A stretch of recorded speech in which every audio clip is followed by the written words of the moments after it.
ఒక దేవుడు ధర్మం కోసం జన్మించాడు. ఒక రాజు ప్రజల కోసం తన సుఖాన్ని త్యాగం చేశాడు. అతడే శ్రీరామచంద్రుడు. కానీ ఈ కథలో మీకు తెలియని ఒక రహస్యం ఉంది. రాముడు ఎందుకు అవతరించాడు? ఇది కేవలం ఒక కథ కాదు, మీ జీవితాన్ని మార్చే సత్యం. చివరి వరకు చూడండి, ఈ గొప్ప నిజం మీకే తెలుస్తుంది. అయోధ్యలో దశరథ మహారాజు అన్నీ ఉన్నా ఒక లోటు, సంతానం లేని లోటు అతనికి తీవ్ర వ్యధ కలిగించేది. ఆ మనసులోని బాధ ఎవరూ తీర్చేవారు కాదు. అయినా రాజు అయినా సరేగానే ఒక తండ్రి బాధను ఆపలేడు. మహర్షుల సలహాతో పవిత్రమైన యజ్ఞం ప్రారంభించాడు.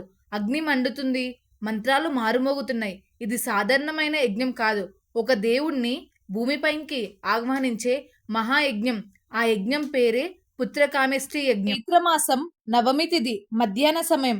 ఆ క్షణంలో శ్రీరాముడు అవతరించాడు. దేవతలు ఆనందపడ్డారు. భూమి పుణ్యంగా మారింది. రాముడితో పాటు లక్ష్మణుడు, భరతుడు, శత్రుఘ్నుడు జన్మించారు. ఇది కేవలం కుటుంబమే కాదు, ఇది ప్రేమకు, నమ్మకానికి, విధేయతకు ప్రతీక. నలుగురు అన్నతమ్ముళ్ళు ఒకే తల్లి కడుపులో పుట్టినట్టుగా కలిసిమెలిసి ఉండేవాడు. లక్ష్మణుడు అనునిత్యం శ్రీరాముణ్ణే అనుసరిస్తూ ఉండేవాడు. రాముడు మనిషిగా జన్మించిన ఒక దేవుడిలా జీవించాడు. తండ్రి మాట కోసం రాజ్యాన్ని వదిలేశాడు. అడవులలో బ్రతికాడు. కష్టాలు వచ్చినా ధర్మ మార్గం విడిచిపెట్టలేదు. అందుకే ఆయన మర్యాద పురుషోత్తముడుగా, అందరికీ కొలిచే దేవుడుగా అయ్యాడు. సీతారాముల ప్రేమ ఇది సాధారణమైన ప్రేమ కాదు, ఇది నమ్మకం మరియు త్యాగం. ఇది మన జీవితానికి ఒక గుణపాఠం లాంటిది. సీతమ్మ ఎన్ని కష్టాలు పడ్డా ఒక్కరోజు కూడా శ్రీరాముణ్ణి నిందించలేదు. అలాగే హనుమంతుని భక్తి అంటే ఇదే. రాముని కోసం తన ప్రాణాలు ఇవ్వడానికైనా భయపడలేదు.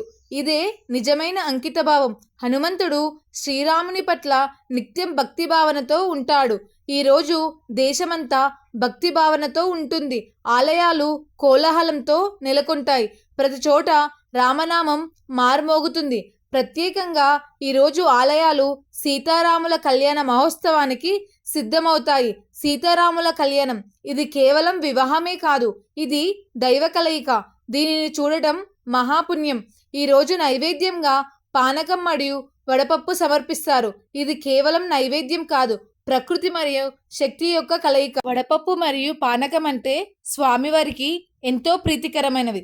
ఈ కథలో గొప్ప సత్యం ఒకటే, ధర్మం ఎప్పటికైనా గెలుస్తుంది, అధర్మం ఎప్పటికీ నిలవదు.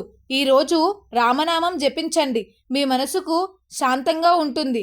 ఈరోజు దాన ధర్మాలు చేయడం వలన మీకు ఎంతో పుణ్యం లభిస్తుంది. Please subscribe, like, share and comment. This channel, Inner Kurukshetra Telugu.